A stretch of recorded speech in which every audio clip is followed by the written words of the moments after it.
देखने से पहले मैं ये रिकमेंड करूंगा कि मैंने जो 2 पार्ट्स डाले हुए हैं इस चैप्टर के, पहले आप जाके उनको देखना, क्योंकि चैप्टर कनेक्टेड है, आपको समझ में नहीं आएगा। आप पहले उनको देखो, फिर आप इस पे आ सकते हो। नाउ, पिछले लेक्चर में मैंने काफ़ी इंटरेस्टिंग टॉपिक्स कवर किए थे। मैंने आपको सारे मूवमेंट्स बताए थे, मेजर मूवमेंट्स जो भी हुए थे। ओके, अब इस लेक्चर में हम बात करेंगे कि क्या रोल था महात्मा गांधी का इंडिपेंडेंस के बाद। क्या महात्मा गांधी ने जो सेलिब्रेशन हुए थे 15 अगस्त के, जब हमें इंडिपेंडेंस मिली थी, फर्स्ट इंडिपेंडेंस डे, उसमें पार्टिसिपेट किया था या नहीं किया था? नहीं किया था तो वो क्या कर रहे थे उस समय? उसके बाद मैं आपको ये बताऊंगा कि जो भी हमने महात्मा गांधी के बारे में इस पूरे चैप्टर में पढ़ा, उनके मूवमेंट्स के बारे में पढ़ा, उनकी पूरी एवरीथिंग लाइफस्टाइल के बारे में पढ़ा, वो हमें पता कहाँ से चलता है। It means we will cover the sources through which we get the information about Mahatma Gandhi. So as always you will came to know much in this video. Let's have a look.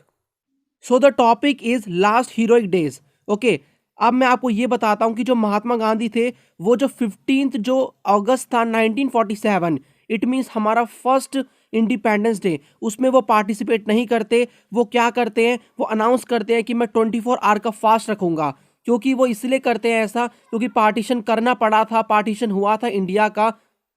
Okay, और महात्मा गांधी नहीं चाहते थे कि partition हो। Okay, लेकिन उन्हें क्या करना पड़ा, कांग्रेस को, इंडियन नेशनल कांग्रेस को ये अनाउंस करना पड़ा, क्योंकि बहुत ज़्यादा वायलेंस हो रही थी और बहुत ज़्यादा लोगों को सफ़र करना पड़ा था। इसीलिए जो डिमांड थी मुस्लिम लीग की, वो एक्सेप्ट करनी पड़ी इंडियन नेशनल कांग्रेस को। अब यहाँ पर जो एक बायोग्राफर हैं डीजी तेंदुलकर, वो ये लिखते हैं कि गांधी जी क्या करते हैं, वो जब दुनिया जो थी, मतलब इंडिया के जो भी पीपल थे, वो क्या कर रहे थे, इंडिपेंडेंस डे को सेलिब्रेट कर रहे थे, क्योंकि हमें बहुत मुश्किल से एक डे मिला था, बहुत स्ट्रगल, बहुत खून बहा था उसके लिए। तो उस समय महात्मा गांधी क्या करते हैं, जो भी लोग सफर्ड हुए थे ड्यू टू पार्टीशन, मतलब पार्टीशन जब हो रहा था तो कई सारे लोगों को अपना घर छोड़ के दूसरी जगह जाना पड़ा। कई सारे लोग रिफ्यूजी कैंप्स में रहते हैं, मतलब कुछ जगह बनाई गई थी, कैंप्स बनाए गए थे जहाँ पर लोग रहते थे, रुकते थे, क्योंकि उनका जो घर थे वो तो छूट गए थे वहाँ पर। तो बहुत सारे लोगों को मारा गया, इसलिए वो हॉस्पिटल में थे। तो वहाँ पर वो जाते हैं, पर जाके वो उनको संवेदना देते हैं।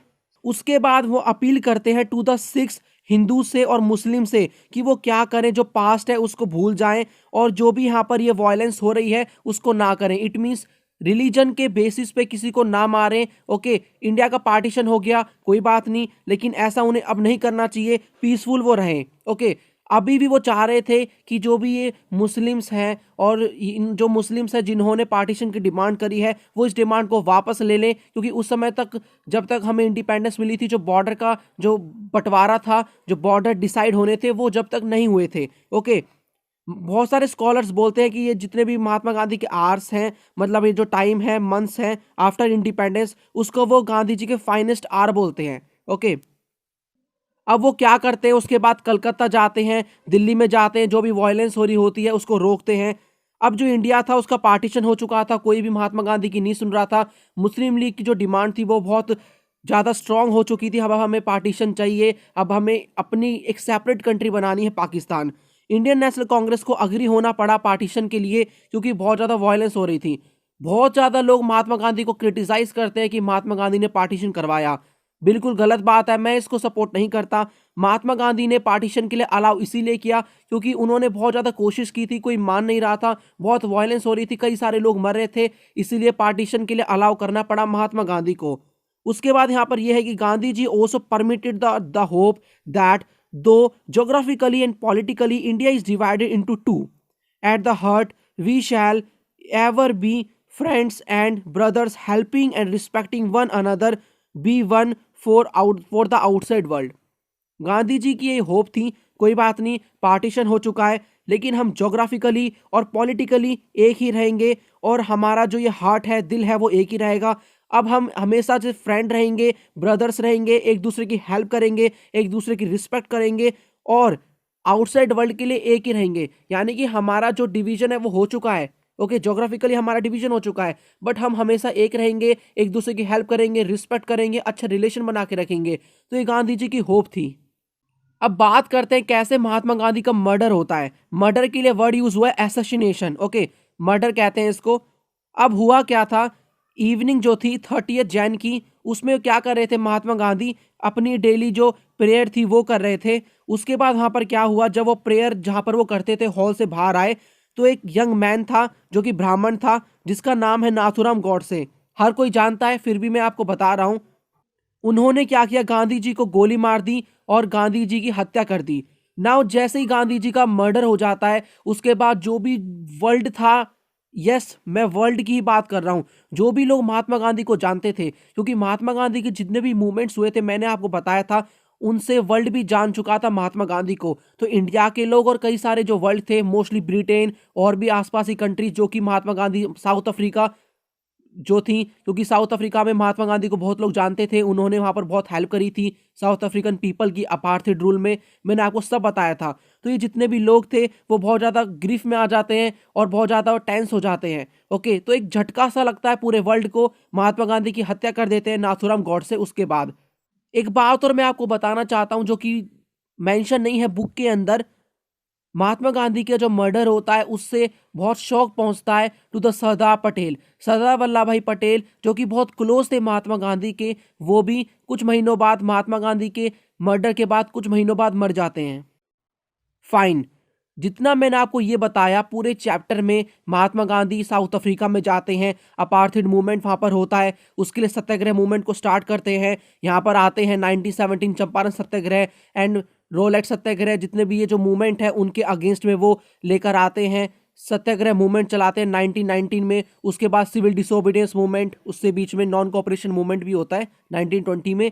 उसके बाद क्विट इंडिया मूवमेंट। ये जितने भी मूवमेंट्स हैं उनकी पूरी इंफॉर्मेशन है, ये हमें पता कहाँ से चला। It means what were the sources through which we get the information about Mahatma Gandhi. Well, अब तक आप जान चुके होंगे कि हिस्ट्री हम पढ़ रहे हैं वो सोर्सेज पे ही बेस्ड है। ओके, सोर्सेज नहीं है तो हमें कुछ भी नहीं पता हिस्ट्री के बारे में। हड़प्पन सिविलाइजेशन के बारे में स्टार्टिंग में बात की थी मैंने।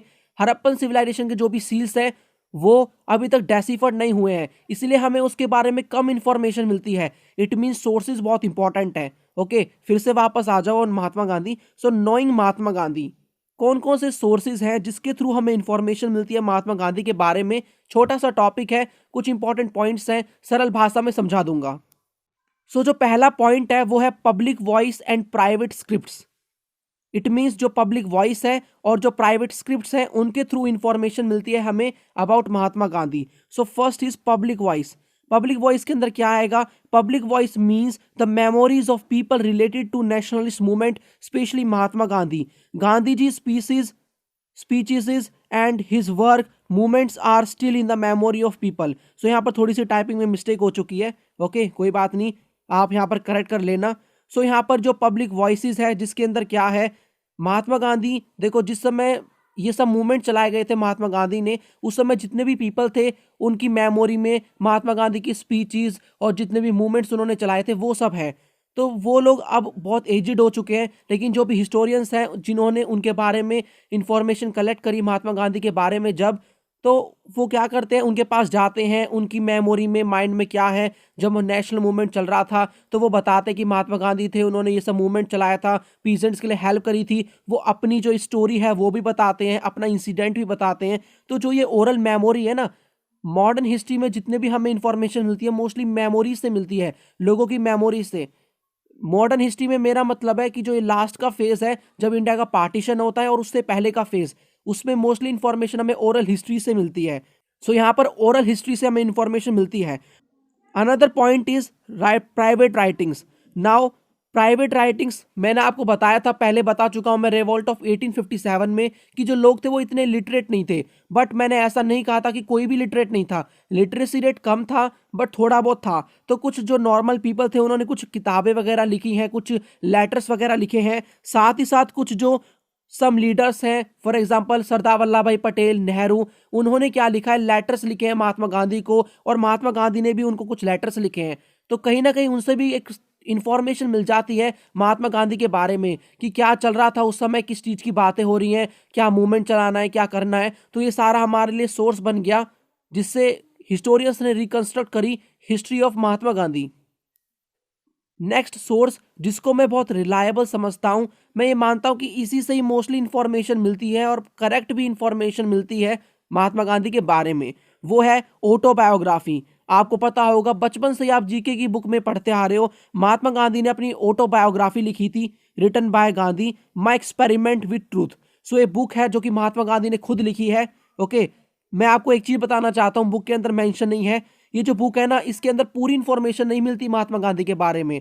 महात्मा गांधी ने इसमें अपने बचपन की कुछ किस्से कहानियां लिखी हैं और उन्होंने इसमें लास्ट तक बताया है जब उन्होंने सत्याग्रह मूवमेंट चलाया था और बाद में इसको कॉल ऑफ कर दिया था, वहां तक ही महात्मा गांधी ने इस बुक के अंदर बताया है। ओके, तो उसके बाद की इंफॉर्मेशन नहीं मिलती, बट उससे पहले की इंफॉर्मेशन उन्होंने खुद ही अपने हिस्से लिखी है। सो उन्होंने बहुत अच्छे से डिस्क्राइब किया अपने आप को इस बुक में। ओके, सो ये क्या है, this is framing a picture of your self. So autobiography क्या होती है, अपनी जो पिक्चर है उसको फ्रेम करना। ओके, एक बात और जान लो, ऑटोबायोग्राफी और बायोग्राफी में डिफरेंस होता है। ऑटोबायोग्राफी मतलब जिसने लिखी है अपने हाथ से अपनी बायोग्राफी, और बायोग्राफी क्या होती है, किसी दूसरे पर्सन की बायोग्राफी।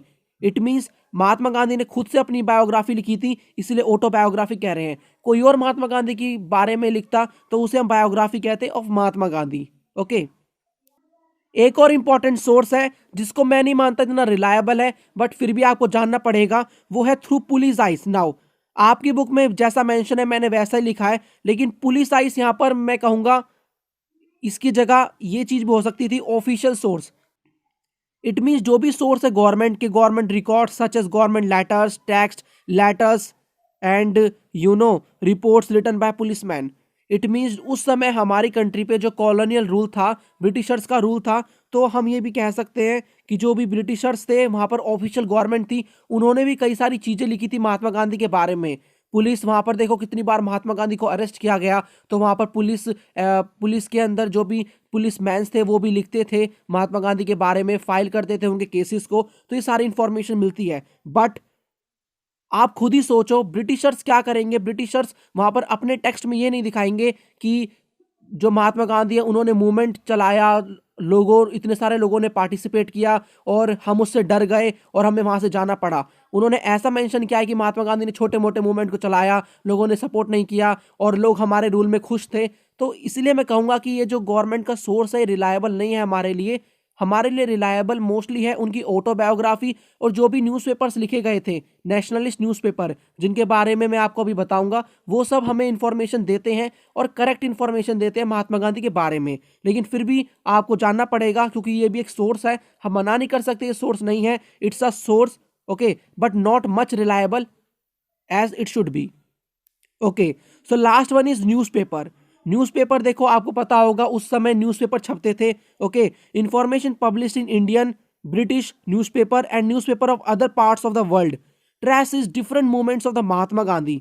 अब डिफरेंट डिफरेंट क्या होते थे, इंडिया के अंदर, ब्रिटेन के अंदर और भी जो कंट्रीज थी जो कि महात्मा गांधी के बारे में लिखती थी, उन सब के जो न्यूज़पेपर्स है उनसे इंफॉर्मेशन मिलती है। ओके, अब यहाँ पर जो मोस्ट रिलायबल न्यूज़पेपर है, मतलब जिसके ऊपर हम बिलीव कर सकते हैं, वो है Indian newspaper.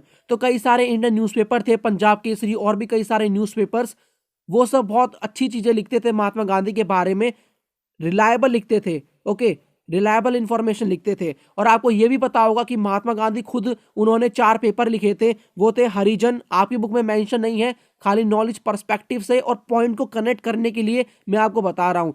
Young India, Indian opinion, हरिजन, ओके, ये सारे न्यूज़पेपर्स थे जो कि महात्मा गांधी ने लिखे थे। ओके, इन सब से भी इंफॉर्मेशन मिलती है हमें अबाउट महात्मा गांधी। सो बहुत ह्यूज स्ट्रगल के बाद इंडिपेंडेंस मिल जाती है। अब क्या होता है, पार्टीशन होता है। सिरिल रैडक्लिफ क्या करते हैं, बॉर्डर को डिसाइड करते हैं। सो आपकी बुक में अलग से एक चैप्टर है, इसके बाद का चैप्टर, जिसमें पार्टीशन को बहुत अच्छे से डिस्क्राइब किया हुआ है, पार्टीशन क्यों होता है, लोग कौन कौन सी प्रॉब्लम फेस करते हैं, ओके, ड्यू टू पार्टीशन। लेकिन अनफॉर्चुनेटली, मैं अनफॉर्चुनेटली कहूंगा, ओके, इस चैप्टर को आप नहीं पढ़ पाओगे अगेन ड्यू टू कोविड-19। कोई बात नहीं, उसके बाद का जो नेक्स्ट चैप्टर है जिसको आपको पढ़ना है वो है framing of the constitution. Now very interesting chapter and the last chapter of your book.